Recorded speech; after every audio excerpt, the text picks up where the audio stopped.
Assalamu alaikum. So dear students, we are still discussing the interesting semiconductor device, the bipolar junction transistors, and we would be spending quite a bit of time on this topic because this happens to be one of the basic devices for the amplifier circuits and switching circuits and so on and so forth. But today in my current lecture I will be talking about the DC current gain analysis and DC voltages and DC currents and the gain analysis of the bipolar junction transistor, and particularly we will be talking about the output characteristics in various biasing configuration. Okay, so here are the contents and mostly you see from this list that the main thrust of this today's lecture is on the DC analysis, DC circuit analysis and DC hybrid parameters. We shall also discuss another important aspect of the current output current voltage characteristic as seen in the early effect. And finally, we will discuss the power dissipation in the transistors. As before, I have started giving you a complete list of the references for electronic circuits and numerical problems. So here is a complete list which I mainly use for the preparation of these lectures, but most of it has been taken. I am at the moment at chapter 4, and lots of problems which we shall discuss in next lecture, and the hybrid parameter which we discuss in today's lecture, they have been I have consulted this particular reference which I have been using for the last 3 or 4 lectures so far. Okay, so the familiar circuit symbol for a bipolar junction transistor, I have deliberately omitted the arrowhead on the emitter because the arrowhead, direction of the arrowhead indicates whether it is the NPN transistor or PNP transistor.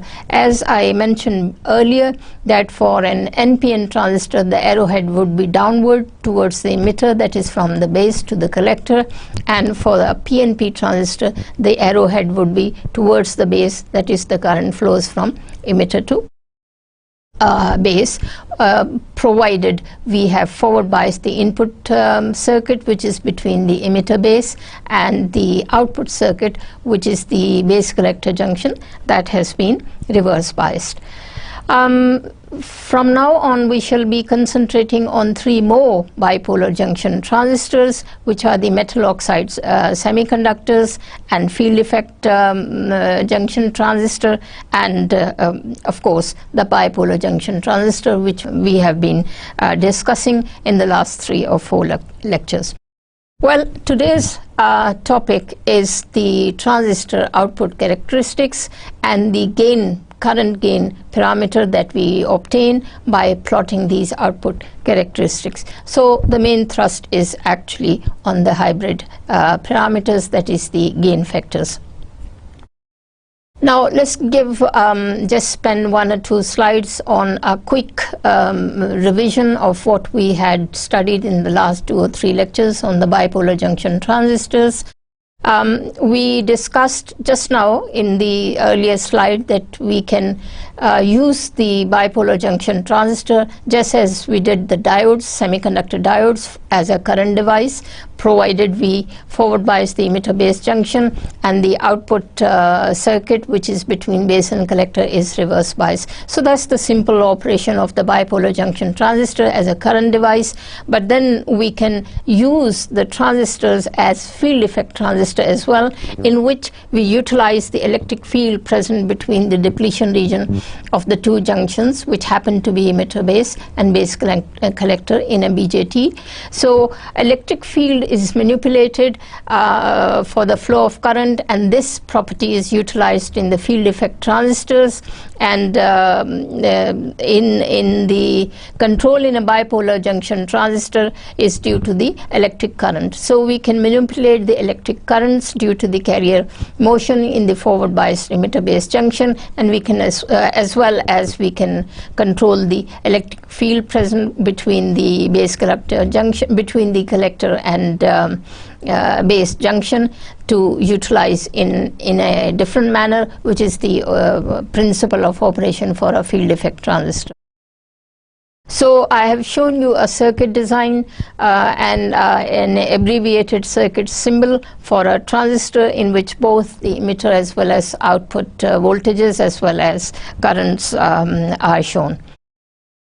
Now, earlier I mentioned in my heading for this lecture that we are about to study the transistor characteristics, and from the output characteristics of a given transistor we can calculate the gain parameter by knowing the current flowing in the output circuit by the current that you put into the input circuit.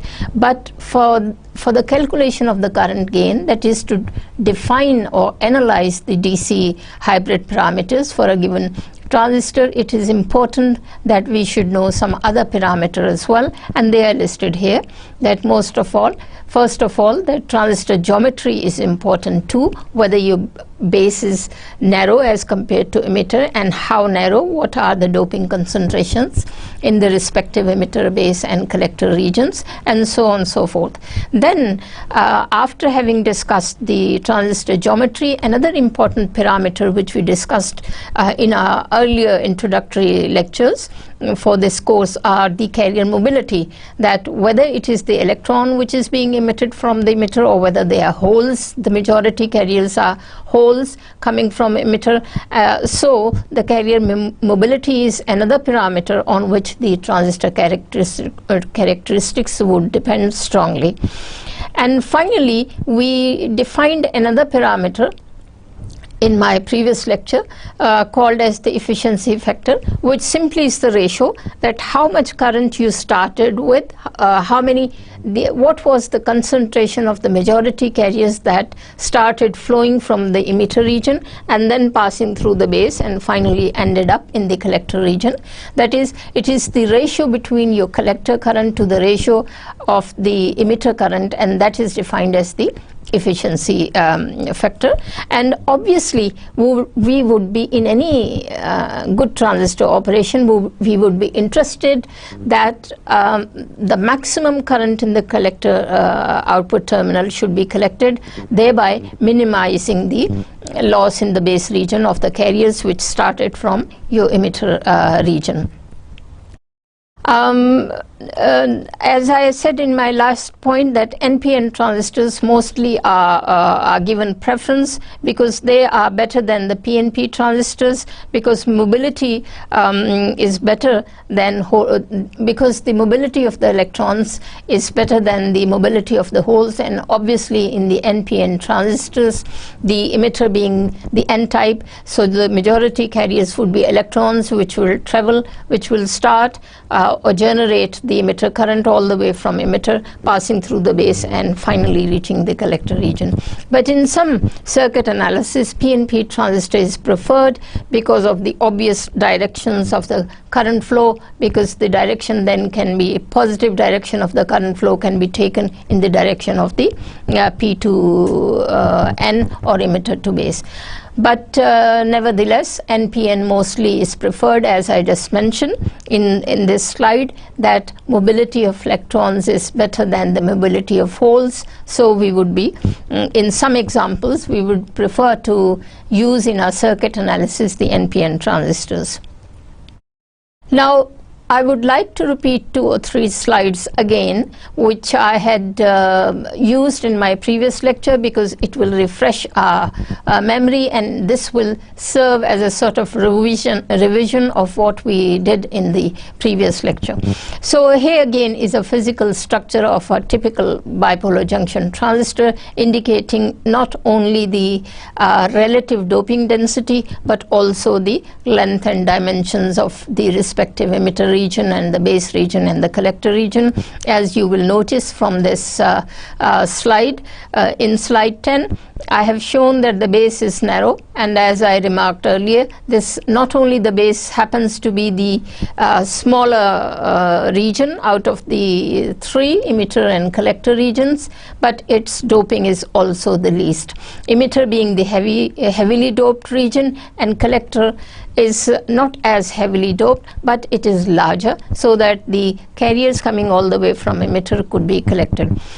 And similarly, we designate, because there are three distinct regions in a bipolar junction transistor, तो फिर आप देख रहे हैं कि हम इसी मुनासबत से तीन टर्मिनल करंट के पॉइंट भी डेजिग्नेट कर सकते हैं. Emitter current at the emitter terminal, base current from the base terminal, and collector current from the collector region. और इसी तरह आप दो पोटेंशियल बायसेस भी डिफाइन कर सकते हैं. One between the input circuit, which is between emitter and base, and that is called emitter base junction. The emitter base junction के बीच में आप emitter base biasing emitter base voltage लगाते हैं, और base collector के बीच में हमारी base collector bias या voltages होती हैं. And to repeat once again, in the normal operation of a transistor, just like as we said in the normal operation of a single diode, emitter base junction that is के पहला diode आपका forward bias होगा, और उसके साथ adjoining neighbouring दूसरा diode जो कि बेस और कलेक्टर के बीच में है वो रिवर्स बायस होगा.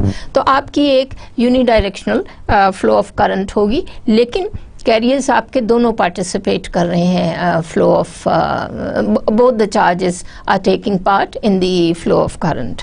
सो that is the reason we call it bipolar, कि दोनों टाइप के कैरियर्स आपके majority as well as minority, both electrons as well as holes, contribute towards the current flow in a bipolar junction transistor.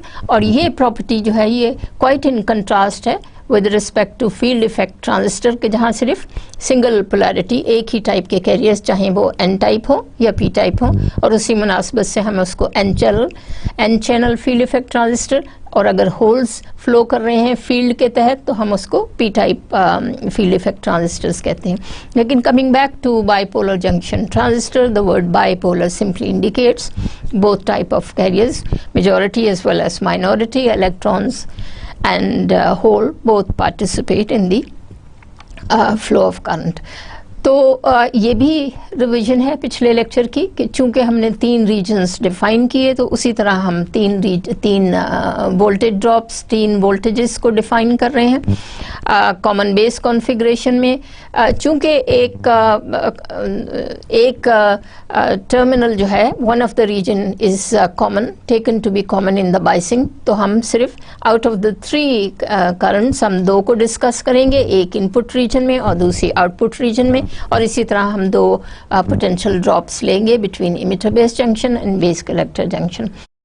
To repeat once again, तीन हमारी commonly used biasing modes होती हैं: the common base configuration, the common emitter configuration and the common collector configuration.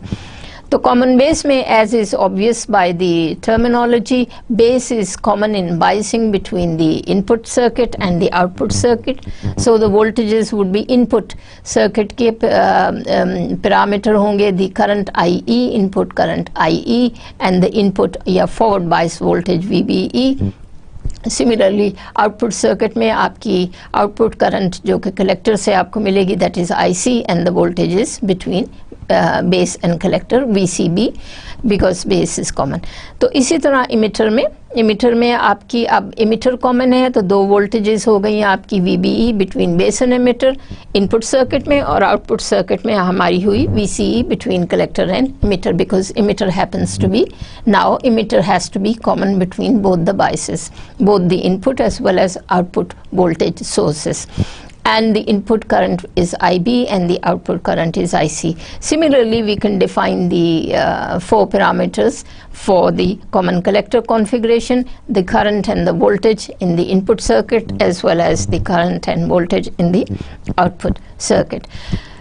The two commonly used biasing configuration for bipolar junction transistors, where the transistor is operating as a DC current source, or even in the DC amplifier circuits and switches, the first two biasing configurations are the most commonly employed circuits.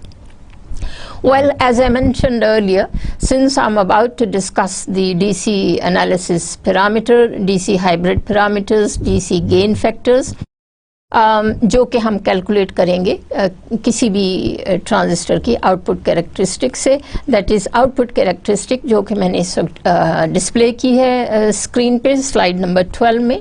This is current voltage characteristic between the output current IC and the second reverse bias voltage VCE. तो जब मैं ये characteristic plot कर रही हूँ तो आप देख रहे हैं कि हमारी करंट जो है VCE, which means कि this characteristic output characteristic happens to be for the common emitter configuration.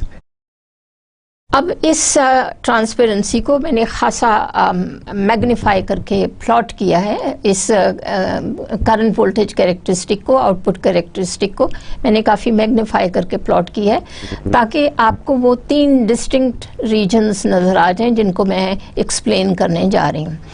तो आप देखेंगे कि हमारी आउटपुट करंट IC को कंट्रोल कर रहे हैं दो पैरामीटर्स. एक तो आपकी इनपुट करंट IB में है, which is of the order of micro ampere. मैंने आपको पहले भी बताया था कि इनपुट करंट्स जो हैं कॉमन एमिटर कॉन्फ़िगरेशन में of the order of micro amperes होते हैं, जबकि आउटपुट में सर्किट में जब आप वो करंट ड्रॉ करते हैं आउटपुट सर्किट में जो कि इमिटर से आ रही है, तो वो of the order of milliampere होगी. ये क्यों इतनी ज़्यादा मिली एम्पियर है? वो इस वजह से कि जो इमिटर से आपके कैरियर्स आ रहे हैं, they are in large number, and we had made sure by designing और fabricating in such a way कि आपका मिनिमम लॉस हो उन इमिटर से आने वाले कैरियर्स का बेस रीजन में, और बेस रीजन से गुजर के ज़्यादा से ज़्यादा कैरियर्स आपके कलेक्टर तक पहुंच जाएं. That's why the collector current is of the order of millivolts, while in the base region the current is of the order of microampere. In this particular configuration, in which I call as common emitter configuration, the input is taken to be the base current IB.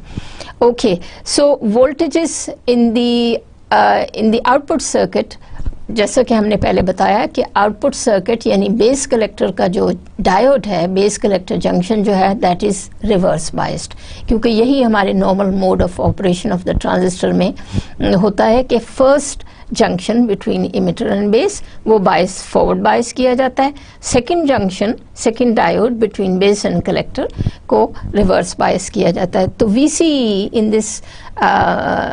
This slide is the reverse bias base collector voltage. Okay, now you see three regions, the largest being the blue region, which is known as the active region.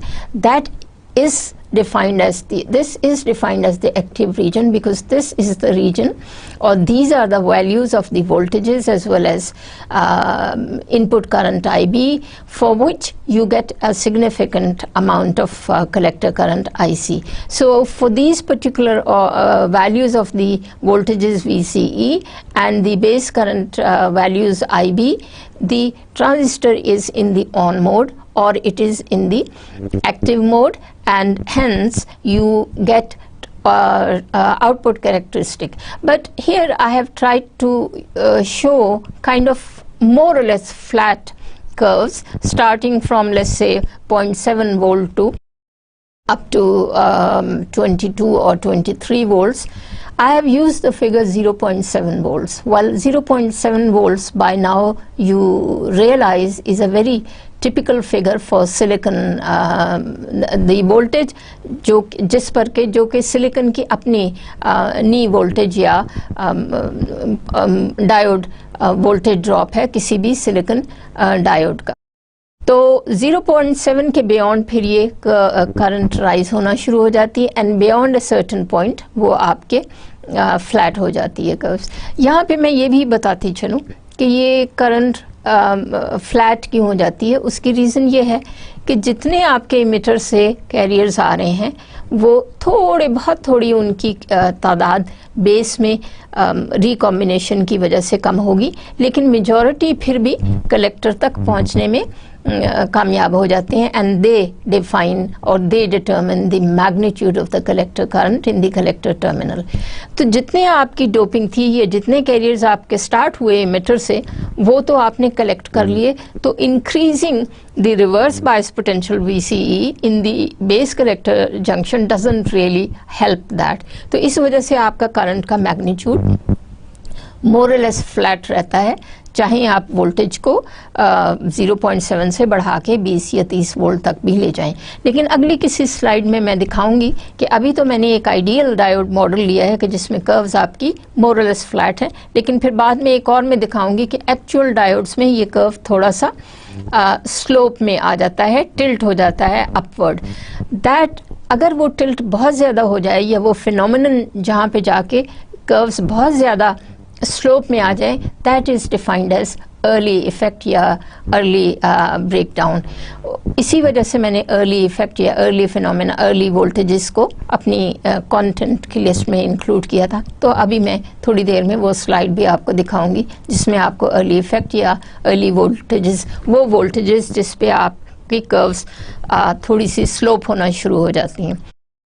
So let's come back to this present slide number 12 कि हम diode के transistor के 3 mode of operations को define हमने किया है। The active reason, जिसमें आपको आउटपुट करंट मिल रही है for some input current designated as IB, and then we have a cut off region. Green region cut off region कहलाता है क्योंकि यहाँ जब आपकी बेस वोल्टेजेस ज़ीरो हो जाएं, जब आपकी बेस करंट ज़ीरो हो, तो जाहिर है जब इनपुट ज़ीरो है तो आपको आउटपुट में भी कोई करंट नहीं मिलती। उसी मुनासबत से at zero input currents we define this to be as the cutoff region, and then finally you have another small but vertical kind of column that is designated as saturation current. Saturation current में भी आपके saturation current से basically यहाँ ये मुराद है कि जब तक आपकी आउटपुट जंक्शन में, आउटपुट सर्किट में, जब तक आपकी वोल्टेजेस जो वोल्टेज ड्रॉप डायोड का अपना है उससे बढ़ेंगी नहीं, तो आपको जो है वो करंट्स नहीं मिलेंगी। और आपने एक और चीज़ इसमें आप नोट कीजिए कि जैसे जैसे आपकी इनपुट करंट IB का मैग्नीट्यूड बढ़ रहा है, वैसे वैसे ये voltages towards the low values of VCE shift हो रही हैं। तो इस स्लाइड में, जो कि हमने पिछले लेक्चर्स में भी दिखाई है, हमने 3 रीजन्स ऑफ ऑपरेशन को आइडेंटिफाई किया ट्रांजिस्टर के। एक सैचुरेशन रीजन, दूसरा एक्टिव रीजन, एंड तीसरा finally cut off region. Now it is logically concluded कि जब आप ट्रांजिस्टर को as a current device operate करें और आप उसको, उसके गेन को बढ़ाना चाहें, उसको as an DC amplifier use करें, तो obviously we would like to operate the transistor in the active mode या active region of the output. We will be operating in the active region of the output characteristic. To emphasize once again, इस reason में काम करने के लिए या इस reason में ट्रांजिस्टर को ऑपरेट कराने के लिए, दिस इज़ इम्पॉर्टेंट, जो हमारा प्रिंसिपल ऑफ ट्रांजिस्टर एक्शन है कि emitter based junction should be forward bias, depending कि आप NPN ट्रांजिस्टर इस्तेमाल कर रहे हैं या PNP कर रहे हैं। इसी तरह आपका base collector junction should be reverse bias. Again polarity आपकी वोल्टेजेस की डिपेंड करेगी, सोर्स वोल्टेज की पोलैरिटी किस चीज़ पे डिपेंड करेगी कि आपका ट्रांजिस्टर का base collector junction whether it is PN junction या NP जंक्शन। ओके, तो वही 3 चीज़ें अब मैंने दोबारा से लिख दी हैं। 3 रीजन्स की खुसूसियात दोबारा मैंने लिख दी हैं कि एक्टिव रीजन में currents are practically flat provided we assume कि कोई और ब्रेकडाउन फिनोमिनन नहीं हो रहा है। ब्रेकडाउन से मेरी मुराद है कि करंट्स किसी और वजह से तो राइज नहीं कर रही। And in the active reason the transistor behaves like and in the on state या on mode the collector current is proportional to and controlled by the base current IC, जैसे मैंने अभी आपको बताया कि IB के बढ़ाने से आपकी करंट कलेक्टर करंट IC भी बढ़ती है, और आगे चल के हम अगेन डिफाइन करेंगे that the relationship between the output current IC and the input current IB is defined as IC is equal to beta IB, where beta is the gain factor, DC gain factor in the common emitter configuration.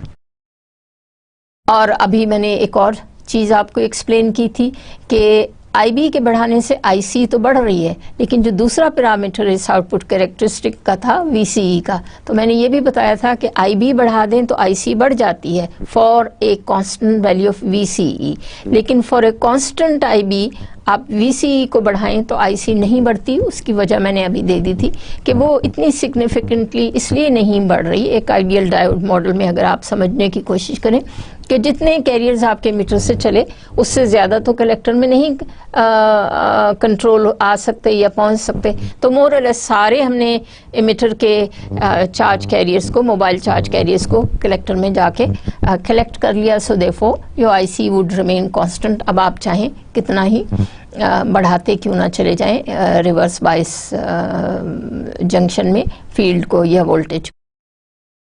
Cut off reason में हमारी current zero हो जाती हैं, क्योंकि अगर input current आपकी IB zero है तो आपकी करंट IC भी ज़ीरो होगी। And cut off region therefore is equivalent to an off state. बिल्कुल उसके कंट्रास्ट में जैसे हमने कहा था कि एक्टिव रीजन में हम डायोड को इमिटर बेस या फॉरवर्ड बायस डायोड को हम कहते हैं it is in the on state, तो उसी तरह यहाँ आपकी ऑफ स्टेट में ट्रांजिस्टर चला गया। Then we have the saturation region. In the saturation region again the transistor is on, the collector current varies very little with a change in the base current in the saturation region. तो ये भी हमने characteristic में देखा था कि आपकी collector current बहुत थोड़ी सी चेंज होती है, हालांकि आप बेस करंट को इंक्रीज कर रहे हैं।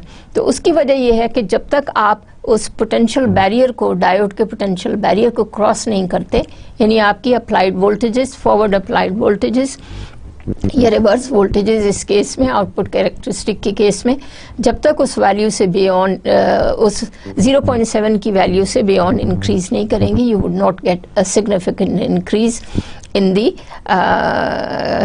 collector current.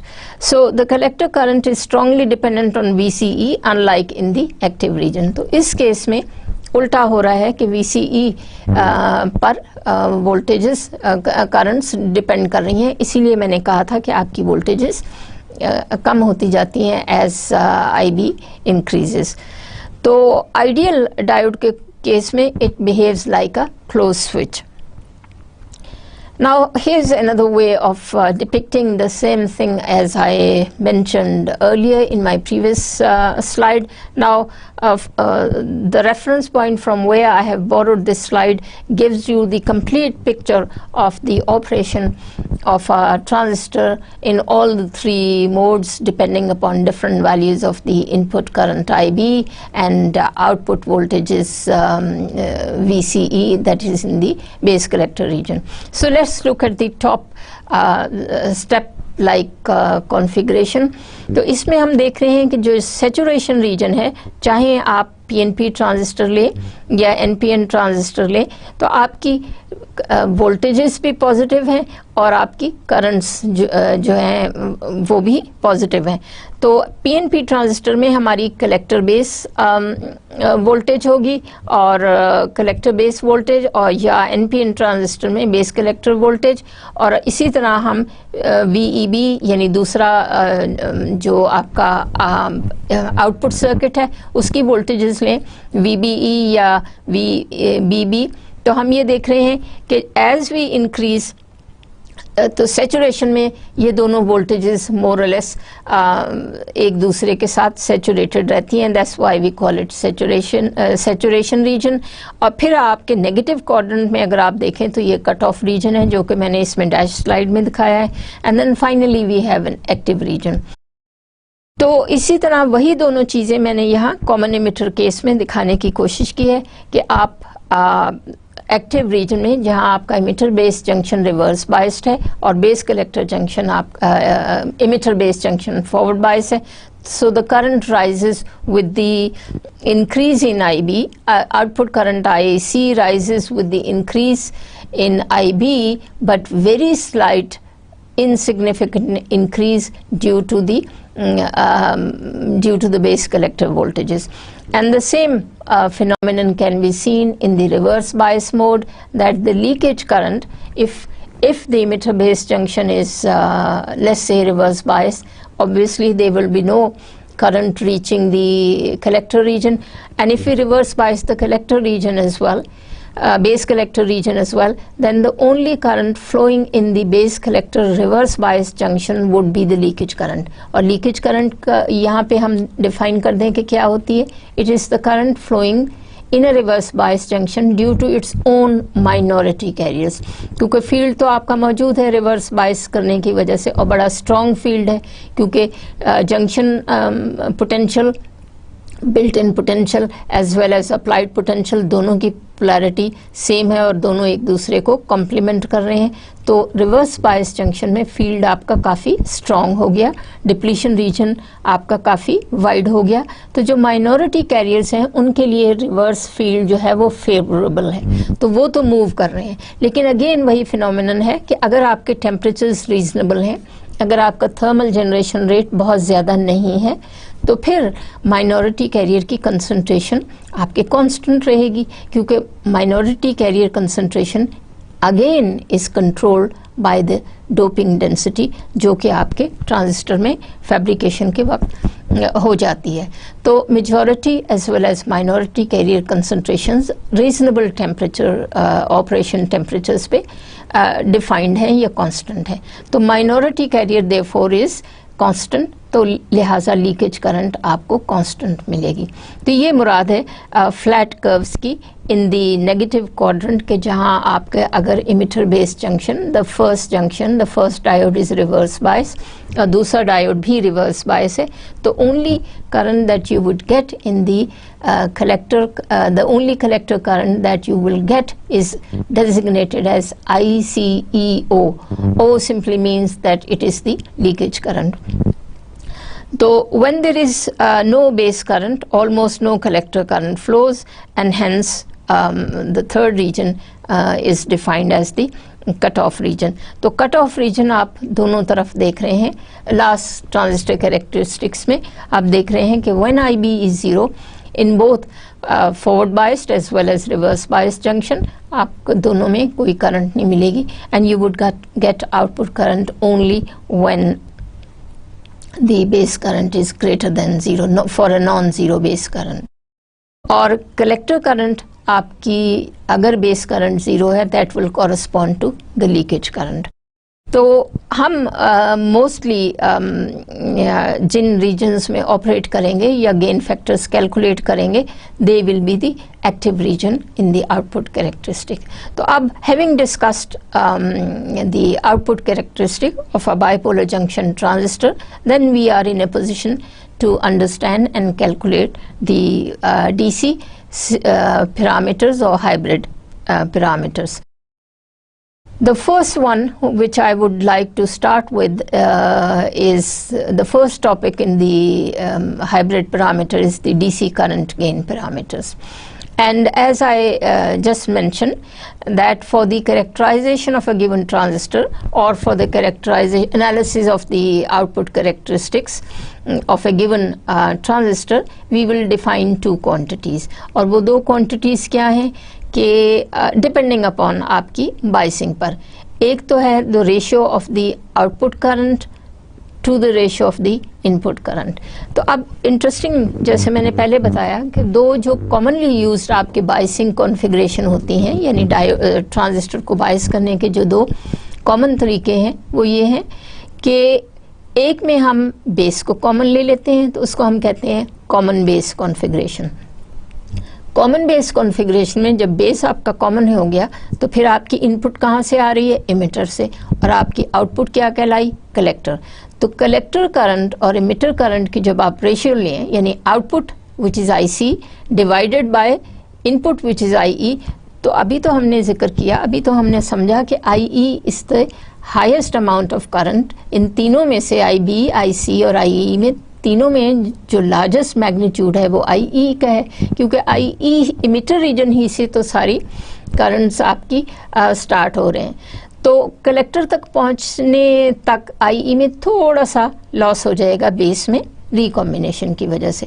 तो जब आप कलेक्टर यानी आउटपुट करंट IC और IE की रेशो लें, जो कि हम अल्फ़ा से डेजिग्नेट करते हैं, तो आपका गेन फैक्टर कहलाया अल्फ़ा। दूसरी कॉन्फ़िगरेशन क्या है कि जिसमें आप बजाय बेस के इमिटर को अगर आप कॉमन ले लें तो फिर आपकी इनपुट IB होगी और आउटपुट IC होगी। और अभी हमने 2-3 पिछले लेक्चर्स में और आज भी हमने ये जिक्र किया कि बेस करंट किस वजह से किस चीज़ को हम बेस करंट कहते हैं। Base current is due to those carriers which are injected into the base from the battery, from the source emitter base source voltage, कि जो कि उन कैरियर्स को रिप्लेनिश कर रही है जो रिकॉम्बिनेशन में आपके जिनका लॉस हो गया। तो base current of the order of micro ampere होती है, जिसका हमने कई दफ़ा पहले भी जिक्र किया। तो ऑब्वियसली हम दो तरह की बाइसिंग में, यानी common emitter configuration, common emitter जहाँ बाइसिंग में कॉमन है, उसकी जब हम कैरेक्टरिस्टिक डिफ़ाइन करते हैं तो उसे हम बीटा नाम दे देते हैं। और जब कॉमन बेस हो, बेस आपका कॉमन हो बाइसिंग में, तो उसको हम अल्फ़ा डिफ़ाइन कर देते हैं। So common base current gain is designated as alpha and common emitter is designated as beta. So current gain usually designated as an equivalent hybrid parameter HFE. H stands for hybrid. Forward, when the emitter is taken in the forward mode of the transistor operation, when emitter is taken common, तो उसको हम designate करते हैं H hybrid parameter for forward biasing of the emitter base junction when the emitter is common. ये इन तीनों subscripts का मतलब है. HFE is defined as the hybrid parameter and designated as beta. तो बीटा फिर किस चीज़ की रेशियो हुई? Collector current IC over base current IB. Hybrid इसको क्यों कह रहे हैं? इसलिए हम कह रहे हैं कि दो आपके डायोड्स हैं, दो आपके जंक्शंस हैं, एक इनपुट, दो आपके सर्किट हैं, एक इनपुट सर्किट है और दूसरा आउटपुट सर्किट है. तो आउटपुट सर्किट की जो दो quantities हैं, that is the current and the voltages in the output circuit, they are being controlled by the parameters of the input circuit या इनपुट इमिटर बेस डायोड. तो इसलिए इनको हाइब्रिड कहते हैं कि एक की प्रॉपर्टीज़ जो हैं, एक आउटपुट सर्किट की properties are controlled by the input circuit. तो इस तरह ये इस ट्रांसपेरेंसी नंबर 18 में मैंने बीटा को डिफ़ाइन किया है कि बीटा क्या चीज़ है. कि अगर आप ट्रांजिस्टर को, चाहे वो NPN हो या PNP हो, अगर आप इस तरह बाइसिंग करें कि इमिटर कॉमन हो, तो फिर आपका इनपुट हुआ IB और आउटपुट हुआ IC. तो current gain output current IC and input current IB की जो रेशो है, that's designated as the hybrid HFE a parameter या सिंपली बीटा पैरामीटर. तो beta therefore is defined as ratio of IC output current over input current IB. आगे चलते हैं. तो अब मैंने आपको उसी बीटा को एक सर्किट सिंबल की मदद से बताने की कोशिश की है. अब इस सर्किट में आप सारी चीज़ें देख रहे हैं. आप देख रहे हैं दो voltages, the source voltage BB, the voltage drop VBE in the across the emitter base diode, the base current IB और IE आपकी कॉमन हो गई. इसी तरह आउटपुट सर्किट में मैंने दिखाने की कोशिश की है कि आपकी सोर्स वोल्टेज है VCC, आपकी इमिटर और कलेक्टर के दरमियान जो वोल्टेज ड्रॉप है that is VCE, and then we have the load RL and we have the current IC in the output circuit. तो इस सर्किट को अगर आप समझ लें तो फिर हम क्या देख रहे हैं कि इस पर्टिकुलर सर्किट में ट्रांजिस्टर के तो जो रेशो है वो है beta IC over IB, that is the output current in the output circuit, and the input current in the IB in the input circuit. IC जो है वो राइज करती है with respect to the voltage VBE, जो कि इस case में input circuit की इमिटर बेस जंक्शन की वोल्टेज है, क्योंकि इमिटर आपने कॉमन लिया हुआ है। तो जितनी आप वोल्टेज बढ़ाएंगे फॉरवर्ड बायस जंक्शन में, तो करंट आपकी उसी तरह एक्सपोनेंशियली राइज करेगी। इस एस्पेक्ट को फॉरवर्ड बायस करंट को हमने बहुत डिटेल में PN जंक्शन सेमीकंडक्टर डायोड के केस में स्टडी किया था। And IS happens to be your current equilibrium current or when there was no biasing. तो इक्विलिब्रियम वैल्यू की निस्बत equilibrium magnitude of the equilibrium current से अब आपकी करंट एक्सपोनेंशियली राइज करेगी जब आप जंक्शन को फॉरवर्ड बायस करते हैं।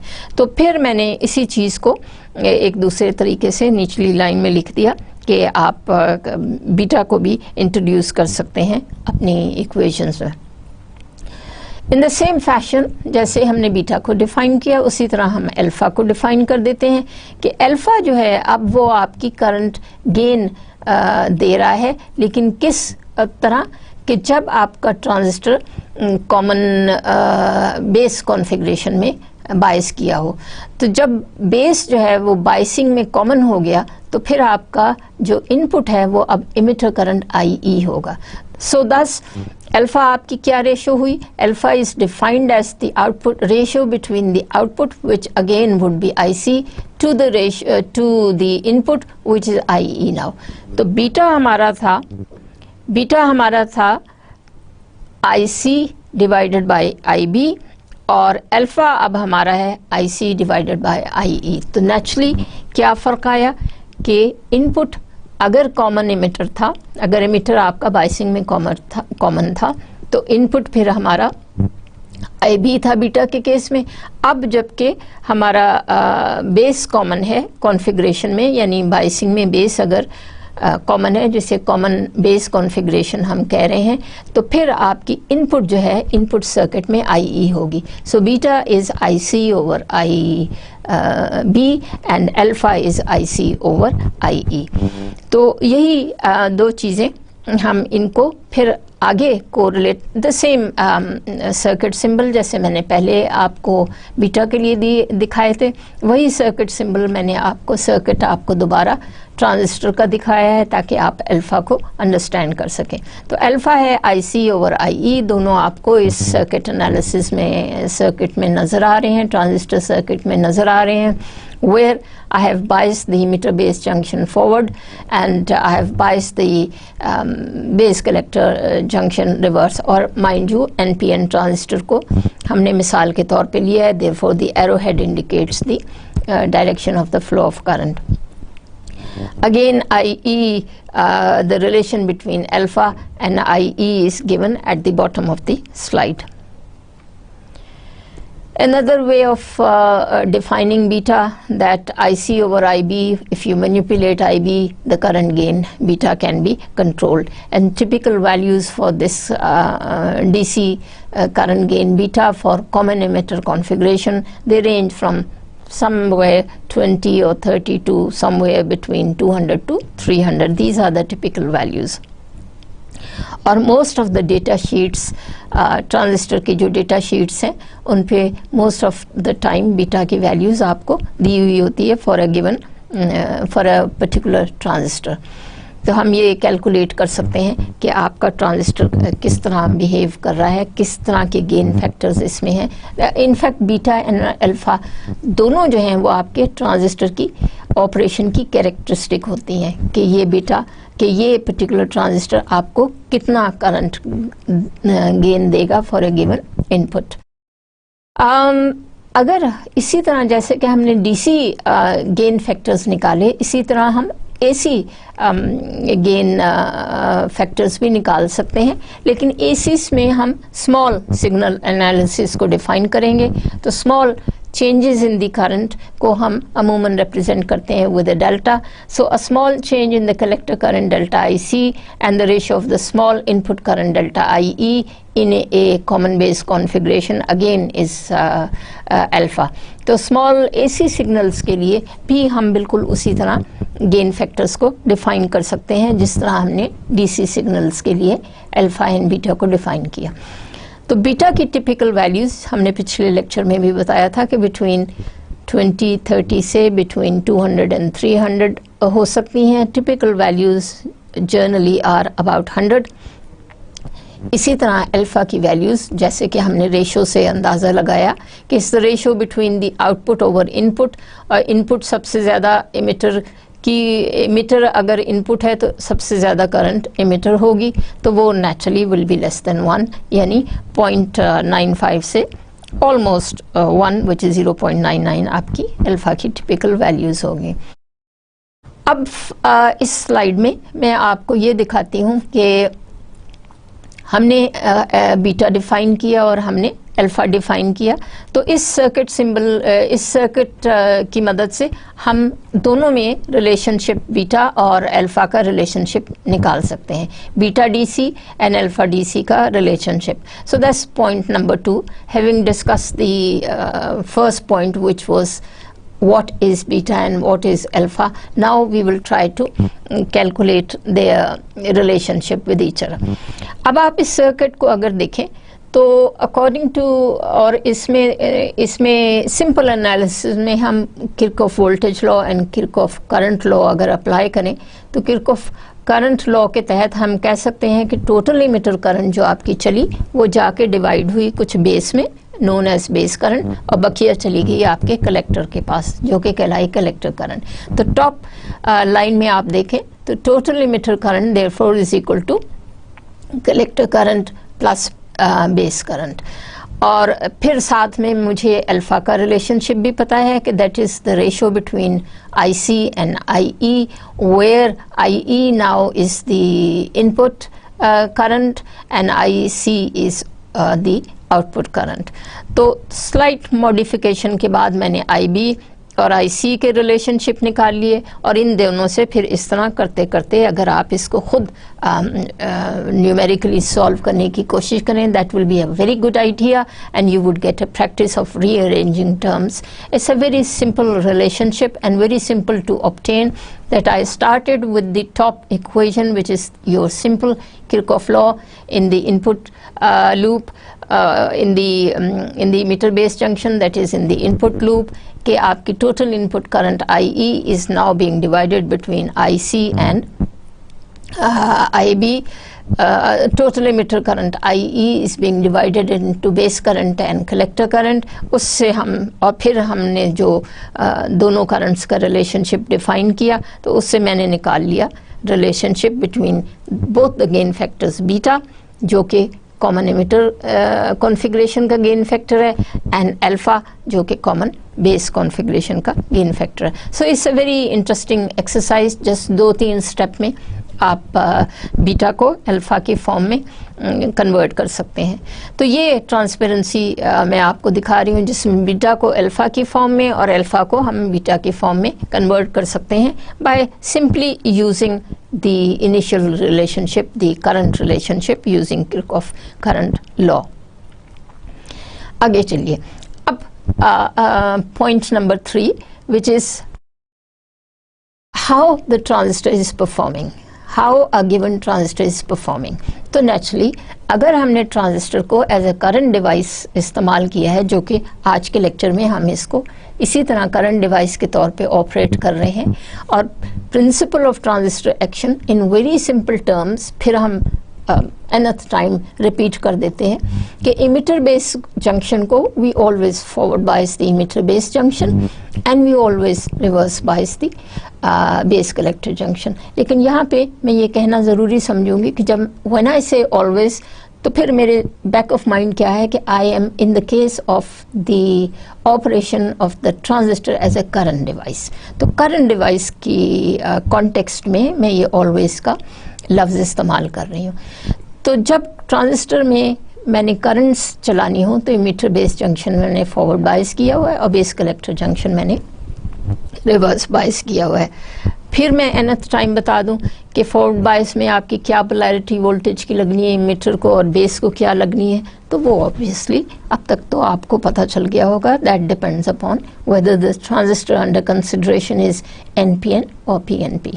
Okay, so let's move forward. तो हमने दो चीज़ें डिफाइन की, तीन. अब आज तीसरा हम ये पॉइंट अभी डिफाइन करने जा रहे हैं कि हमने आउटपुट कैरेक्टरिस्टिक प्लॉट की और जो ट्रांसपेरेंसी मैंने शो की थी आपको स्लाइड, वो आउटपुट कैरेक्टरिस्टिक प्लॉट की गई थी between output current IC and the output voltage junction voltage, second junction voltage VCE for different values of IB. तो इस मुनासबत से ये हाइब्रिड का लफ्ज़ इस्तेमाल किया गया कि एक आउटपुट करंट को कंट्रोल कर रहा है पहला आपका इनपुट सर्किट, आउटपुट सर्किट की कैरेक्टरिस्टिक VCE और IC को कंट्रोल कर रहा है इनपुट की characteristic which is IB. Having discussed the three mode of operation, या three regions of interest for in the output characteristic, then we define the gain parameter कि अगर आपका common emitter configuration है तो gain बीटा होगा और उसकी beta की वैल्यू आप IC और IB की रेशियो से निकालते हैं, और अगर आपका कॉमन बेस कॉन्फ़िगरेशन है तो फिर अल्फ़ा गेन फैक्टर डिफ़ाइन करते हैं और वो रेशियो बिटवीन IC और IE होगा. तो ये डिफ़ाइन करने के बाद अब ये थर्ड पॉइंट जो है वो क्या है, how is your transistor performing? This is a very simple question. Well, we would like to perform it to be in a very efficient manner. This is a simple answer. How do you define the efficiency? Well, the efficiency can be defined again in very simple terms कि जितने भी आपके carriers emitter से चले, our desire is, हमारी ख्वाहिश है कि वो सारे के सारे कलेक्टर तक पहुंच जाएं with a minimum loss in the base region due to recombination. तो इसको हमने डिफाइन किया एज efficiency. तो इन तीन पैरामीटर्स पे जो मैंने डिफाइन किए, emitter, base and collector efficiency parameter, इन तीन एफिशिएंसी पैरामीटर से पूरे ट्रांजिस्टर की एफिशिएंसी को हम डिफाइन कर सकते हैं. तो यही मेरे टॉपिक 3 का टाइटल मैंने रखा कि performance, how is the transistor performing. तो पहला ये है कि इमिटर एफिशिएंसी.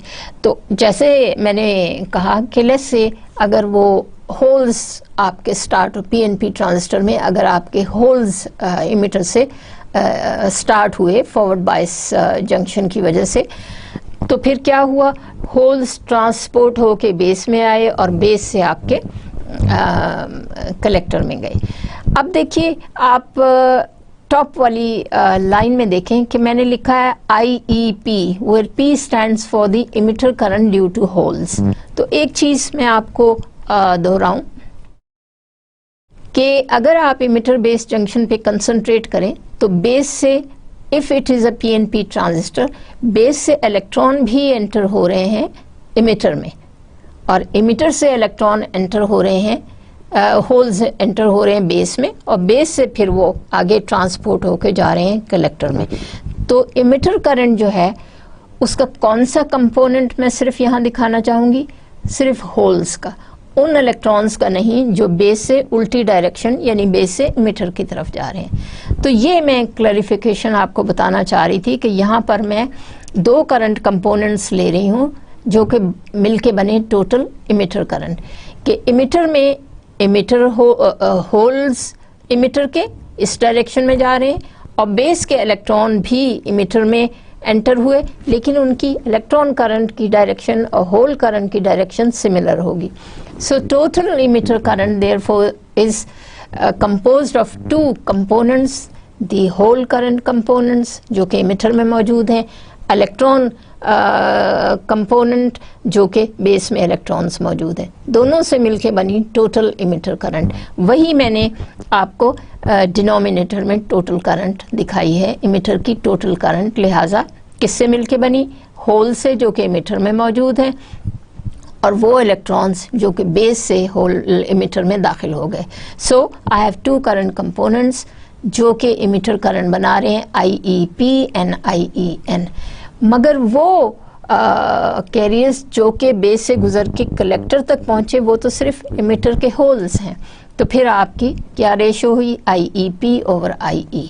तो ये रेशो आपकी है जो कि डिफाइन कर रही है ट्रांजिस्टर इमिटर एफिशिएंसी को। तो हम ये चाहेंगे कि सारे के सारे होल्स जो थे वो आपके कलेक्टर तक पहुँचे और बेस से जो एंटर हो रहे हैं आपके इलेक्ट्रॉन्स इनटू इमिटर वो मिनिमम तादाद में हों, ताकि आपकी efficiency factor as close to 1 हो जाए as possible.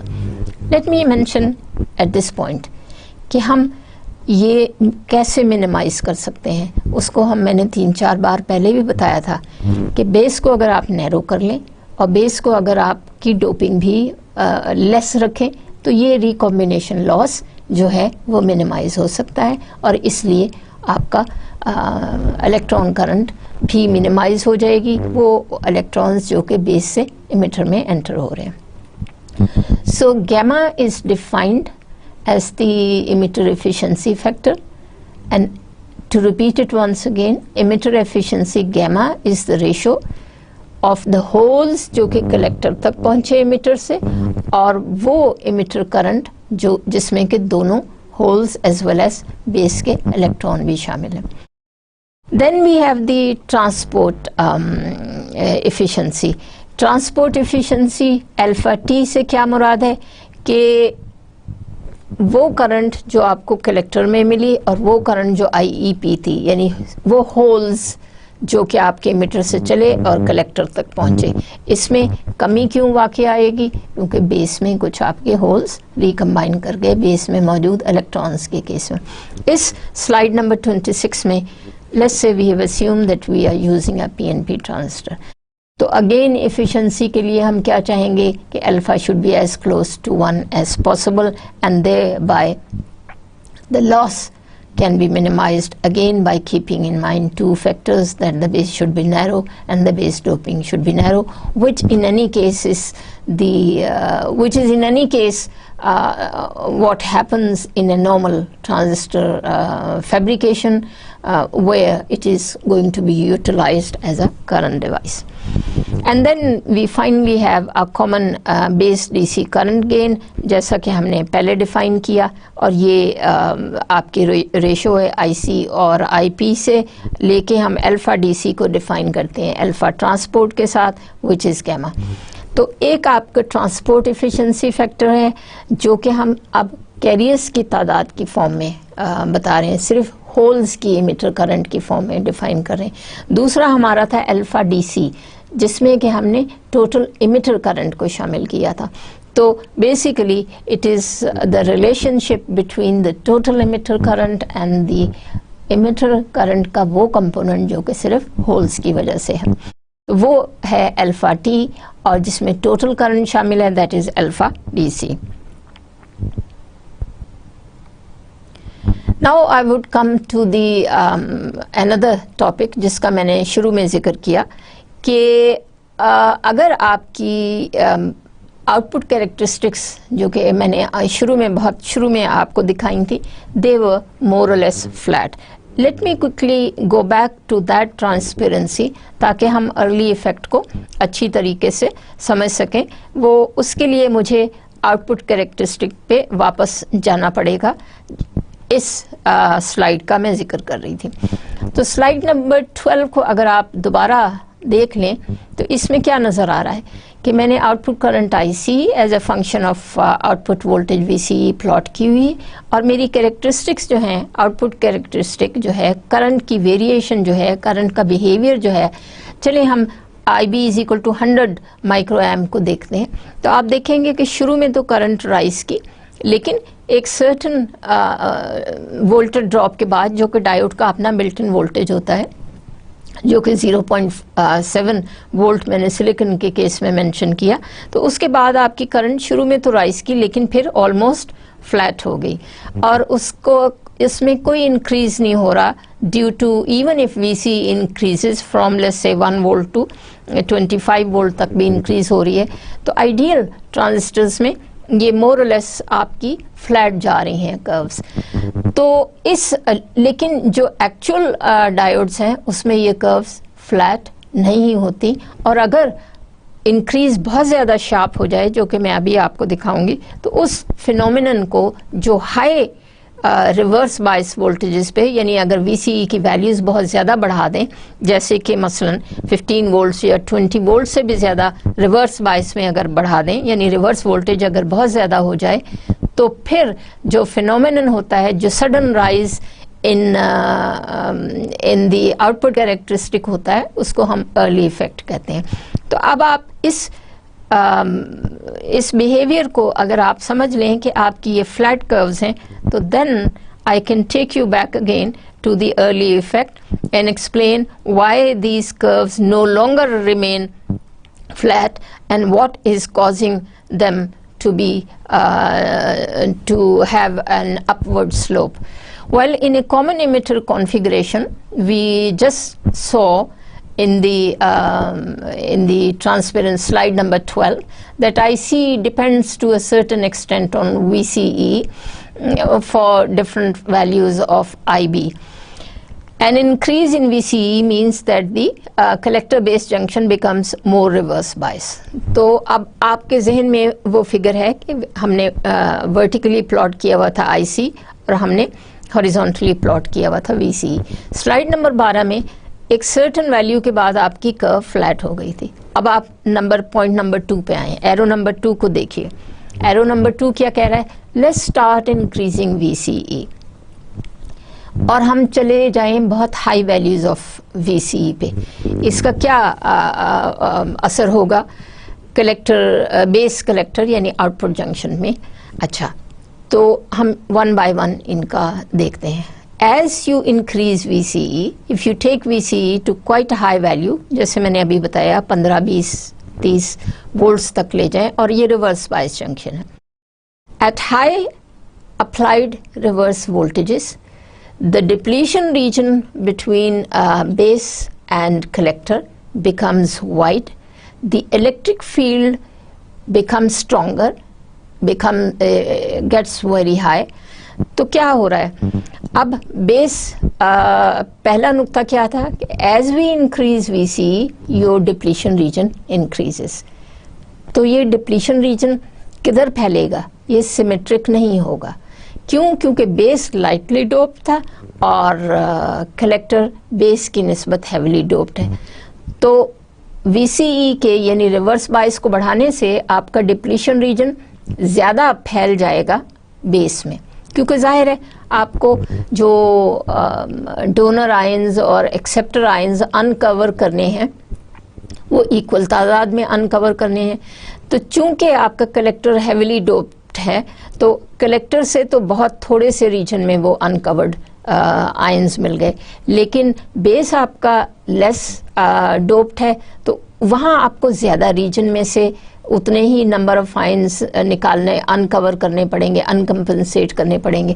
तो इसका मतलब हुआ कि डिप्लीशन रीजन आपका ज़्यादा फैल जाएगा न्यूट्रल बेस रीजन में. तो न्यूट्रल बेस रीजन अब आपका बहुत ही नैरो हो गया. एक तो हमने पहले ही नैरो बनाया था बेस को, लेकिन अब डिप्लीशन रीजन जब और ज़्यादा वाइड हो जाएगा हाई रिवर्स वोल्टेजेस पे, तो न्यूट्रल बेस रीजन तो बहुत ही छोटा रह जाएगा. छोटा नैरो होने की वजह से क्या होगा कि जो पीछे से आपके मीटर से कैरियर अब न्यूट्रल बेस रीजन में एंटर होंगे, उनका स्लोप कंसंट्रेशन ग्रेडियंट और भी ज़्यादा हाई हो गया. यानी DP अगर होल्स आ रहे हैं मीटर से, तो DP/dx बेस में और ज़्यादा इंक्रीज कर जाएगा. तो इस इंक्रीज इन कंसंट्रेशन ग्रेडियंट, तो कलेक्टर पे जो आपकी करंट आ रही है वो डिपेंड करेगी इस कंसंट्रेशन ग्रेडियंट पर. उसकी वजह से क्या हो रहा है कि आपकी करंट गेन बहुत ज़्यादा बढ़ रही है और आपकी कर्व्स जो हैं वो स्लाइटली टिल्ट होना शुरू हो जाती हैं. So let's see what we are writing. The depletion region width increases into the base. जैसे मैंने अभी कहा कि अगर आप पॉइंट नंबर 2 को समझें कि जब हम रिवर्स बायस वोल्टेज VCE बढ़ाते हैं तो डिप्लीशन रीजन बढ़ेगा. पॉइंट नंबर 3 पे आए.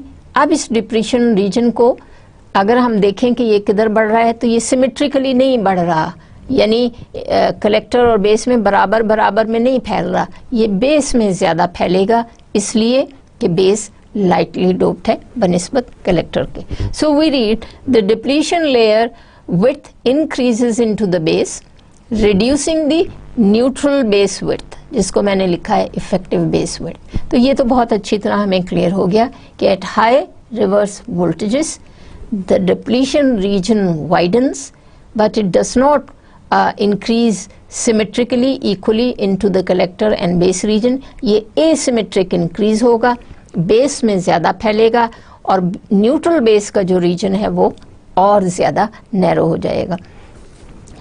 इस फिनोमिनन को हमने कहा बेस विड्थ मॉड्यूलेशन, कि हाई रिवर्स वोल्टेजेस पे जाने से आपकी बेस की जो विड्थ है वो बहुत ज़्यादा चेंज हो रही है, मॉड्यूलेट हो रही है, और किधर जा रही है कि डिप्लीशन रीजन फैल रहा है और न्यूट्रल बेस रीजन कम हो रहा है। So base width is modulating, changing due to the increase in the reverse bias voltages VCE. So this effect is known as early effect, or sometimes in some references it is also known as base width modulation.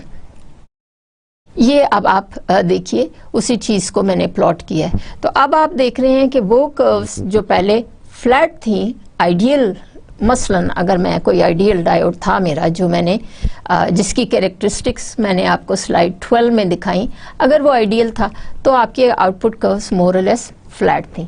यहाँ अब आप देखिए कि आपको एक अच्छा खासा slope नज़र आ रहा है। तो जो ग्रीन कर्व्स हैं वो मैंने वहीं से बोरो किए हैं कि जैसे कि डायोड आइडियल बिहेवियर अगर होता तो वो ग्रीन कर्व्स से रिप्रेजेंट की जाती आउटपुट कैरेक्टरिस्टिक। लेकिन चूंकि डायोड्स, आइडियल डायोड प्रैक्टिस में तो मिलते नहीं है, तो प्रैक्टिकल डायोड्स आइडियल नहीं होते, तो प्रैक्टिकल डायोड में फिर क्या होगा कि जब आप हाई रिवर्स वोल्टेजेस पे जाएंगे तो आपके आउटपुट करंट इंक्रीज होनी शुरू हो जाएगी। और एक चीज़ तो ये कि आपको एक पॉजिटिव टिल्ट नज़र आ रहा है। दूसरी चीज़ ये है कि अगर आप अगेन ग्रीन कर्व्स पे कंसंट्रेट करें कि अगर IB को मैं 10 माइक्रो एम से बढ़ाऊं, कि 10 माइक्रो एम से 20 माइक्रो एम हो गई, 20 से 30 हो गई, 30 से 40 या 50, तो जो स्पेसिंग है आपकी IC में वो इक्वल होगी। मगर अर्ली इफेक्ट या प्रैक्टिकल डायोड्स में ऐसे नहीं होता। IB के बढ़ाने से जो आपकी टिल्ट आ रही है, जो आपकी इंक्रीज इन IC आ रही है, वो इक्वली स्पेस नहीं है। तो इस ग्राफ में मैंने दो चीज़ें आपको दिखाने की कोशिश की है कि एक तो आपकी कर्व्स में सिग्निफिकेंट स्लोप है, IC कर्व्स में सिग्निफिकेंट स्लोप है, और दूसरे for an equal increase in IB आपकी स्पेसिंग सेम नहीं है, वो बढ़ रही है। This is known as the Early effect. और इन कर्व्स को अगर मैं एक्स्ट्रापोलेट करूं तो वो जाके कहीं वोल्टेज एक्सेस पे -VA पे इंटरसेप्ट करती हैं। तो ये देखिए वही दो चीज़ें मैंने लिख दी हैं कि आइडियल ग्रीन कर्व्स जो हैं वो आइडियल कलेक्टर करंट कर्व्स हैं, और ऑरेंज वाली जो हैं वो एक्चुअल IC कर्व्स हैं, कलेक्टर करंट कर्व्स हैं। तो एक्चुअल आउटपुट जो कैरेक्टरिस्टिक हैं जो कि यहाँ ऑरेंज कर्व से दिखाई गई हैं, उनके कुछ इम्पोर्टेंट फीचर्स क्या हैं कि एक तो आपके फाइनाइट स्लोप होगी and IC seems to depend on VCE। Ideal उसमें जो कि स्लाइड 12 में हमने बिहेवियर देखा था कि जैसे कि IC डिपेंड नहीं कर रही सिग्निफिकेंटली ऑन VCE, लेकिन यहाँ आपको एक ग्रेजुअल इंक्रीज इन IC नज़र आ रहा है due to an increase in VCE. Then a limit on the power that can be dissipated. अब जाहिर है पावर आपकी करंट एंड वोल्टेज का प्रोडक्ट होती है, तो अगर आपकी इतनी रैपिडली करंट बढ़ रही है with an increase in VCE भी बढ़ रहा है, IC भी बढ़ रहा है, तो आपके आउटपुट सर्किट में करंट की डिसिपेशन जो है उसकी कोई ना कोई अपर लिमिट होगी, उसके बियॉन्ड आप VCE को नहीं बढ़ा सकते। और दूसरी चीज़ मैंने ये कही कि आपका बीटा भी जो है वो कांस्टेंट नहीं आएगा, वो her that will be a function of IB, जैसा मैंने अभी आपको पिछली स्लाइड में दिखाने की कोशिश की है। इससे इतना सिग्निफिकेंटली क्लियर तो नहीं है, लेकिन थोड़ा बहुत मैंने बताने की कोशिश की है कि इक्वल वैल्यूज़ अगर आप इंक्रीमेंट इक्वल हो आप IB का, तो IC का increment for a constant voltage equal नहीं होता, जिसका क्या मतलब है कि आपका बीटा जो है वो कांस्टेंट नहीं है, it varies with the base current IB।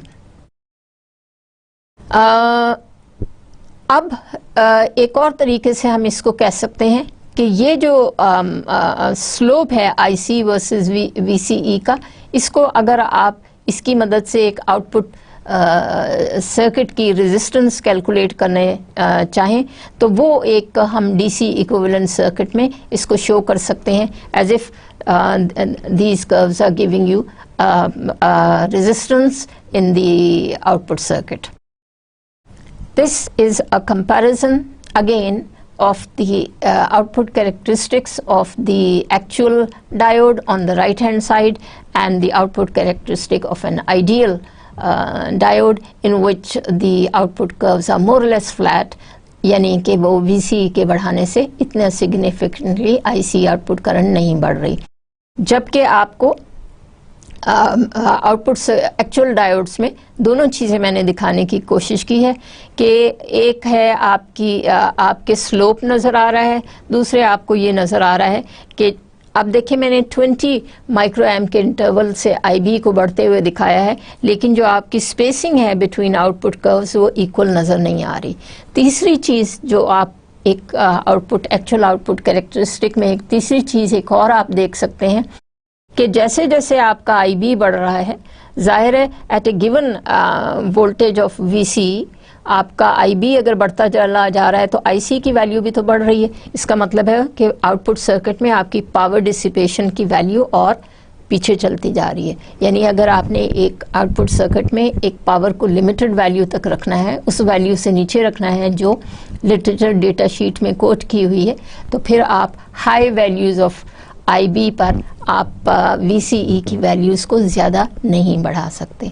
तो जो कि कहलाता है the power dissipation limit shown by this dashed curve, कि अगर आप ज़्यादा values higher values of input IB पर ऑपरेट करना चाह रहे हैं ट्रांजिस्टर को, तो फिर आप VCE को ज़्यादा ना बढ़ाएं, यानी आपकी कैरेक्टरिस्टिक शुड टर्मिनेट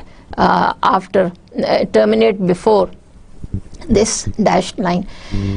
फिर एक और फिनोमिनन आप देखेंगे कि एक तो आपको स्लोप नज़र आ रही है एक्चुअल डायोड में, और फिर दूसरी वही ब्रेकडाउन फिनोमिनन की प्रॉपर्टी जो कि हमने सिंगल PN जंक्शन या सिंगल सेमीकंडक्टर डायोड में पड़ी थी कि अगर रिवर्स बायस मोड में आप रिवर्स बायस की वैल्यू को बहुत ज़्यादा बढ़ा दें तो फिर ब्रेकडाउन हो जाता है। तो इस एक्चुअल आउटपुट कैरेक्टरिस्टिक में ट्रांजिस्टर की आपको दो इंटरेस्टिंग चीज़ें नज़र आ रही हैं, एक अर्ली इफेक्ट और दूसरा जंक्शन ब्रेकडाउन। तो अर्ली इफेक्ट क्या था? दिस वॉज दी फिनोमिनन कि जब आप रिवर्स बायस बढ़ाते हैं तो डिप्लीशन रीजन को कहीं तो फैलना है, और वो ट्रांजिस्टर के केस में बेस में ज़्यादा पेनिट्रेट करेगा क्योंकि बेस जो है वो लाइटली डोप्ड है as compare to the doping of the collector reason.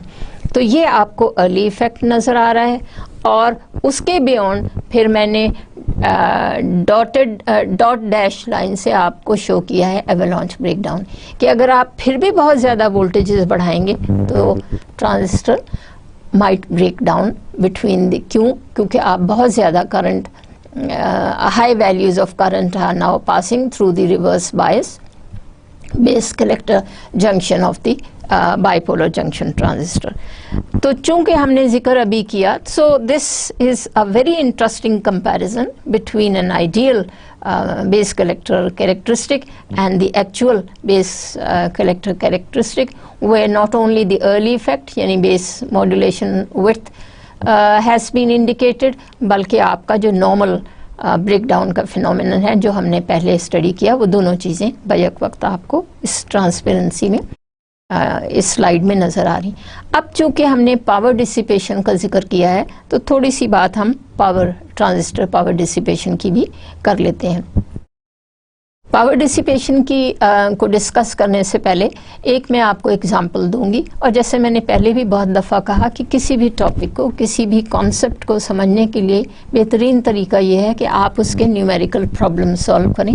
That will help you tremendously in analysing the analysis in analyzing the circuits and the currents and the parameter that control the operation of the device. अब इस आज के particular lecture में हम किन दो parameters का जिक्र कर रहे हैं। मेनली हमने आउटपुट कैरेक्टरिस्टिक को डिस्कस किया है, जिसमें 3 पैरामीटर्स आपको नज़र आ रहे हैं, the output current IC, the input current IB and the output voltage VCE।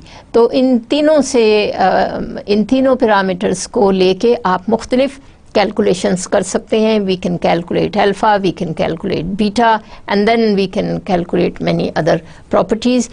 ये न्यूमेरिकल एनालिसिस जो है या DC एनालिसिस आप उसको कह दें, ये मैं नेक्स्ट लेक्चर में in the form of examples and exercises in detail, my next lecture will be reserved only for the detailed examples and analysis, where we would be solving some of the numerically solving some of the problems, and some of the problems will be given to you as a home exercise so that you can understand the subject in a better way. वापस आते हैं हम इसकी तरफ कि आपको मैंने 3 values दी हुई हैं। मैंने आपको बेस करंट दी हुई है, मैंने आपको बेस कलेक्टर सोर्स वोल्टेज दी हुई है, output source voltage which is 15 volt, मैंने बीटा आपको दी हुई है, और मैंने आपको VA दिया हुआ है कि विच इज़ 80। अब आपने ड्रॉ करनी है या फाइंड करनी है एक्चुअल कलेक्टर करंट, और दूसरी है actual ideal collector current and actual collector current from the data which has been given. अब मैं उसी टॉपिक की तरफ वापस आ जाती हूँ जिसका मैंने अर्लियर जिक्र किया। ये मैंने आपको पावर डिसिपेशन अभी दिखाई थी कि चूँकि VCE के बढ़ाने से और IB के बढ़ाने से आपकी कलेक्टर करंट तेज़ी से बढ़ रही है बनिस्बत लेफ़्ट साइड पे, जो आपको आइडियल डायोड की कैरेक्टरिस्टिक है। तो ऐसा ना हो कि हम ज़्यादा पावर आउटपुट सर्किट से गुजार दें, क्योंकि हम वोल्टेजेस भी बढ़ा रहे हैं, हम IB भी बढ़ा रहे हैं, VCE भी बढ़ा रहे हैं, IC in turn is getting large. तो ये ना हो कि आपका डायोड डैमेज हो जाए। तो लेट्स ट्राई टू अंडरस्टैंड कि वो पावर डिसिपेशन क्या है। ये हम पहले भी डायोड के केस में डिफाइन कर चुके हैं। It is simply junction transistor, bipolar junction transistor के केस में भी ये प्रोडक्ट है। आपके आउटपुट सर्किट में पावर डिसिपेशन क्या हुई, the output voltage VCE and the output current ICE। तो it should be below the rated transistor power value, और ये वैल्यूज़ जो हैं अमूमन डेटा शीट पे मौजूद होती हैं, लिखी हुई होती हैं कि इसके बियॉन्ड हमारी पावर नहीं गुजरनी चाहिए, यानी हाई करंट्स या हाई वोल्टेजेस इसके बियॉन्ड आपको नहीं अप्लाई करने चाहिए, वरना आपका गिवन डिवाइस डैमेज हो सकती है। And then it should be also kept in mind कि जैसे मैंने शुरू में एक जिक्र किया था नॉर्मल ऑपरेशन, टेम्परेचर ऑपरेशन, इससे मुराद ये है कि हमें बहुत अच्छी तरह पता है, अब बाय नाउ वी नो कि सेमीकंडक्टर मटेरियल्स की एक और प्रॉपर्टी है कि अगर आप सेमीकंडक्टर डिवाइसेस को हाई टेम्परेचर्स पे ऑपरेट करें तो थर्मल जनरेशन का प्रोसेस शुरू हो जाता है। और वो क्या है कि आपके जो बॉन्ड्स, नॉर्मल कोवेलेंट बॉन्ड्स हैं सिलिकॉन में मसलन, वो ब्रेकअप होना शुरू हो जाते हैं। तो कोवेलेंट बॉन्ड्स यानी सिलिकॉन क्रिस्टल के स्ट्रक्चर में हमें यूँ नज़र आ रहा है कि बहुत से कोवेलेंट बॉन्ड्स ब्रेक होना शुरू हो गए। और अगर इसी चीज़ को हम एनर्जी बैंड डायग्राम की फॉर्म में समझना चाहें तो फिर हमें यूँ लग रहा है कि कंडक्शन वैलेंस बैंड से बाउंड इलेक्ट्रॉन्स उठ के, बॉन्डेड इलेक्ट्रॉन्स उठ के अब कंडक्शन बैंड में जा रहे हैं, जहां उनका बॉन्ड, कोवेलेंट बॉन्ड टूट चुका है। तो चाहे आप इसको, इस फिनोमिनन को, थर्मल जनरेशन के प्रोसेस को, इस फिनोमिनन को एनर्जी बैंड डायग्राम में समझें या क्रिस्टल स्ट्रक्चर की फॉर्म में समझें, एक सिंपल सी चीज़ है कि जब आप डिवाइस, सेमीकंडक्टर डिवाइस का टेम्परेचर बढ़ाएंगे तो आपके पास थर्मल जनरेशन प्रोसेस की वजह से कैरियर्स, फ्री कैरियर्स की तादाद कंडक्शन बैंड में इलेक्ट्रॉन्स की बढ़ जाएगी और वैलेंस बैंड में फ्री होल्स की कंसंट्रेशन बढ़ जाएगी। इसकी वजह से क्या होगा, अगर ये डिवाइस करंट के तौर पे, करंट डिवाइस के तौर पे एक्ट कर रही है, you will get a large amount of, you will get a significant increase in current, both due to majority as well as minority carriers,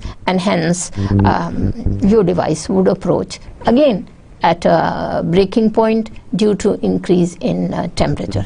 तो चाहे आप हाई वोल्टेज, तो इससे क्या हम अगेन समराइज करें कि अगर आप डिवाइसेस को high voltage, high reverse biases पे अप्लाई करें तो भी ब्रेक डाउन हो सकता है, जो कि कॉमन जंक्शन ब्रेक डाउन के फिनोमिनन हमने डिस्कस किए। और अगर हम हाई टेम्परेचर पे ऑपरेट करें तो भी thermal generation, thermally generated carrier concentration के इन्हांस होने की वजह से अगेन आपकी करंट्स जो हैं वो बढ़ जाएंगी, and you will be in trouble because then you are allowing a large amount of current to pass through the device.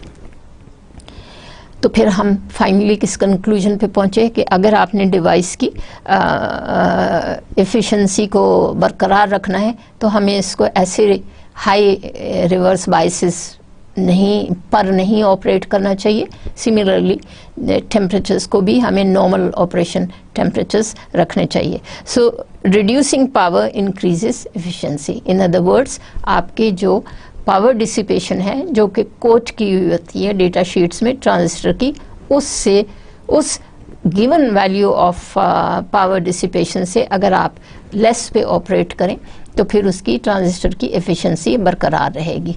और टू समराइज अगेन, किन दो चीज़ों से कंट्रोल हो सकती है किसी गिवन ट्रांजिस्टर की power dissipation? Number one, the amount, the magnitude of the reverse bias, transistor के केस में VCE, and the temperatures of the device at which we are operating.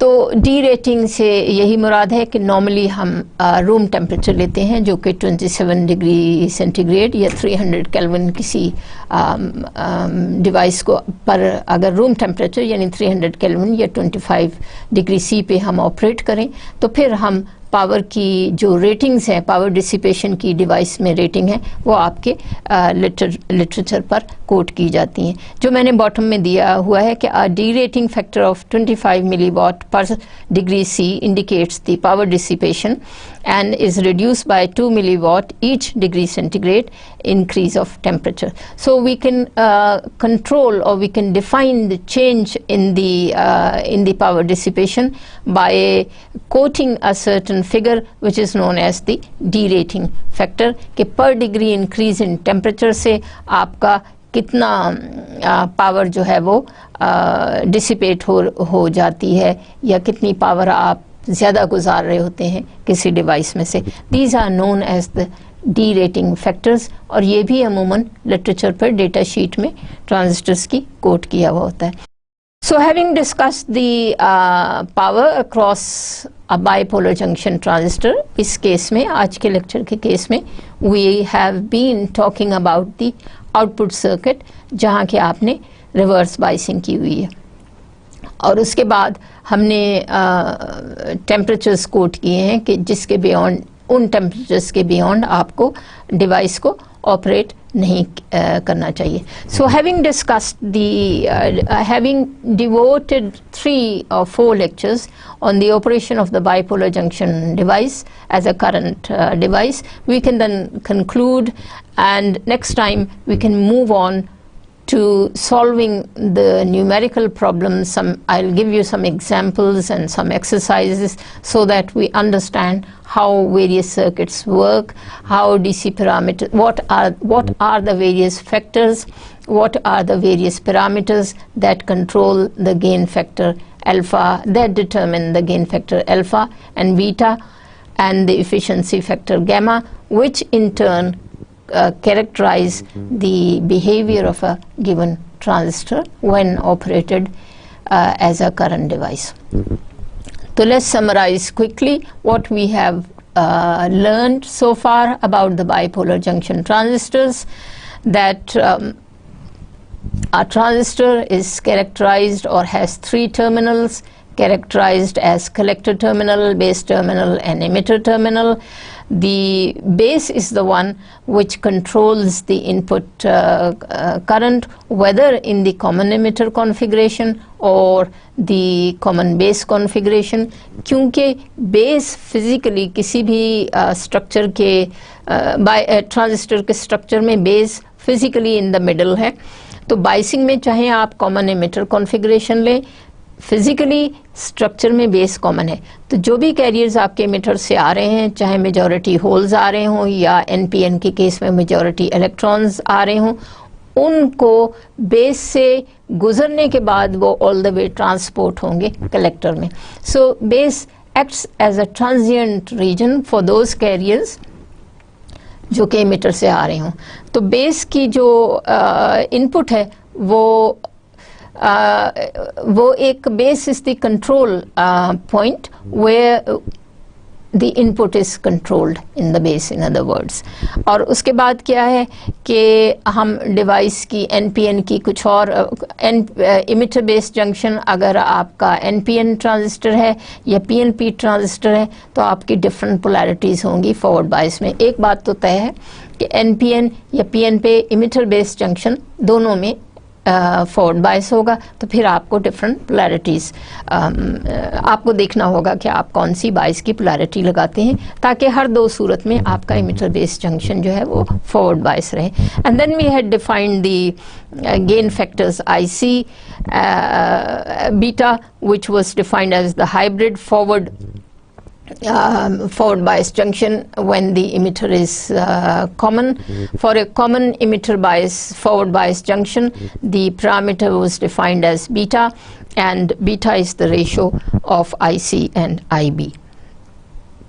And finally, we say that transistors are widely used in both analog and digital circuits. These are the common, having discussed the simple characteristic of transistors, कि आपने उनके emitter 3 regions हैं, emitter base collectors, उनकी 3 career concentrations को हमने किस तरह control करना है, फिर उनकी बाइसिंग को आपने किस तरह डिफाइन करना है, और फिर उनके current input and output current ratios यानी को कैसे डिफाइन करना है in terms of beta and alpha. And finally we can see कि ये किस तरह where we can, in what fashion, in what mode this transistor can be utilized. So the most widely used action of bipolar junction transistors are both in analog as well as in digital circuits, and they can be considered as either voltage controlled or current controlled devices. मैंने शुरू में आपको बताया था कि हम simple ये 3-4 lecture हमने डिवोट किए थे सिंपल बाइपोलर जंक्शन ट्रांजिस्टर के पर, जिसमें कि हम ट्रांजिस्टर को एज अ करंट डिवाइस इस्तेमाल कर रहे हैं by controlling the by manipulating the doping the carrier concentration by doping them heavily or lightly. तो bipolar junction transistors में आप current as a current device इसको ऑपरेट कर रहे हैं, लेकिन collector FET field effect transistor में आप वोल्टेज कंट्रोल्ड डिवाइस को वोल्टेज से कंट्रोल कर रहे होते हैं. तो वोल्टेज कंट्रोल्ड डिवाइस क्या है कि जैसे जैसे आप वोल्टेजेस बढ़ा रहे हैं रिवर्स बायस जंक्शन में आपका फील्ड बढ़ रहा है, चाहे फॉरवर्ड बायस हो या रिवर्स बायस के केस में आपका फील्ड ज़्यादा बढ़ रहा है, क्योंकि negative reverse bias voltages can be quite high.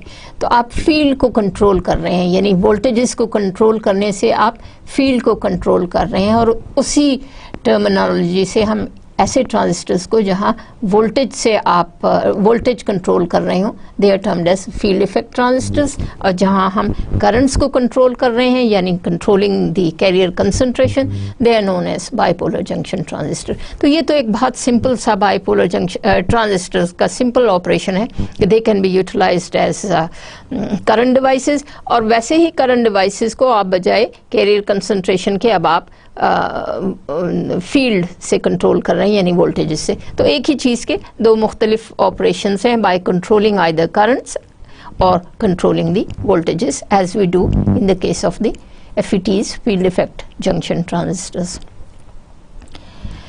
इसी तरह हम इनकी इनपुट और आउटपुट सर्किट में अगर हम ट्रांजिस्टर की इनपुट कैरेक्टरिस्टिक ड्रॉ करें which is between the input voltage IB या IE and the input voltage which is VBE या VBE और IE या IB के दरमियान अगर हम प्लॉट करें जो कि इनपुट कैरेक्टरिस्टिक है राइजेज एक्सपोनेंशियली, इसी तरह output characteristic which is IC versus VC, इनकी हम स्लोप लें, इनकी हम रेशो निकालें तो हमारे पास दो गेन फैक्टर्स आ जाते हैं, एक अल्फ़ा और एक बीटा, और दूसरा ये it can also be the characteristic of a given transistor can also be characterized in terms of their transconductance, यानी आप उनकी करंट रेशोज ले लें या आप उनकी स्लोप से निकाल लें तो आपको ये दो कैरेक्टरिस्टिक की ट्रांजिस्टर की मिल सकती हैं.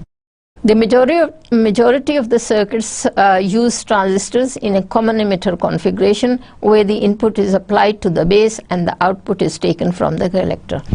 मैंने शुरू में तकरीबन bipolar junction के in each lecture I had remarked कि हम तीन configurations को define करते हैं, common base configuration, common emitter configuration and common collector configuration. Common collector configuration is the least used. Common base और common emitter में भी usually हम common emitter को prefer करते हैं, जो मैंने इस summary में लिखा है. वो क्यों? क्योंकि common emitter में आपकी input जो है वो IB बनेगी और IB का magnitude जैसे मैंने पहले remark किया is only of the order of microamp. तो आपको फिर एक large current gain beta मिलता है which can be as large as 200 or 300 and can be as small as 20 or 30 only, but nevertheless it is a positive.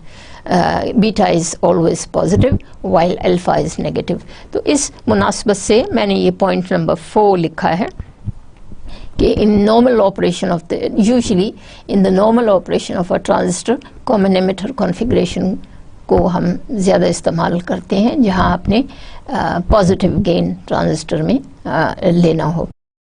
And common collector circuits make good buffer amplifiers. तो amplifier circuits में हम common collector configuration को भी discuss करेंगे. So finally we conclude that there is a wide range or wide variety where transistors can be utilized. I had only labeled two in this slide, namely the field effect transistors and the bipolar junction transistors, and later some more will come later where जो कि मैंने शुरू में transparency number 2 या 3 में list की थी कि we will be fabricating metal oxide semiconductors and lots of other interesting devices made with basic semiconductor materials. So I look forward to seeing you in the next lecture where I just promised that we shall do DC numerical analysis by using various examples, and I shall also give you some exercises. But the idea of quoting the reference which you see in my slide number 4 is that if you can get hold of this book, you can see those exercises, lots of solved exercises and problems in that book, which are given in abundance. Okay, thank you so much, and I look forward to seeing you in my next lecture. Allah Hafiz.